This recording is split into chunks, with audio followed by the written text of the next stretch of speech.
Assalamu alaikum, urmatlı Müslüman bir tuğanlar. Biz Жалал Абад областının Orta Азия айылындағы шул Ханша ежеге салынатқан үйгө келип, зиярат кылып атабыз. Бул эжебиз мынакей оорукчан, үйгө муктаж. Ушул эжеге Аллах разы болсун, мынакей ушул жердин тургун участкасын берип, 89-жылкы балдар мынакей фундаментин куюп бериштер. Эми бул эжеге мындан биягына дагы ким ушу жардам берүүчү инсандар болсо, мынакей ыйык ороз айында келип тартабыз. Акчалай жардам берсек болот, материалдык жардам берсек болот, Кудай кааласа. Ушул эжебизге кайдыгер карабай, мынакей көптүкүрсө көл болот дегендей, баардыгы ушундай жардам колубузду суналы. Ушул үй жакшынакай болуп бүтүп калса, ушул эжебиз дагы ушул баардыгына иншалла дуа кылып турат.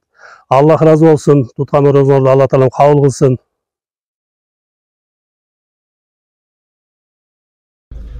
Анан туугандар айта кетчү нерсе, эгер сиздерде кирди чыкты маселелер болуп калса, сүйнөган менен чыгып келиңиздер. Даканса айдашат, жолдогу бардык көйгөйлөргө жооп беришип, өздөрү алып келишет.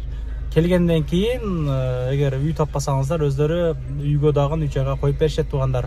Ишеничтүү туугандар, өзүм дагы барып келип видео тарттым го мен. Аманда туруңуздар, рахмат барыңыздарга.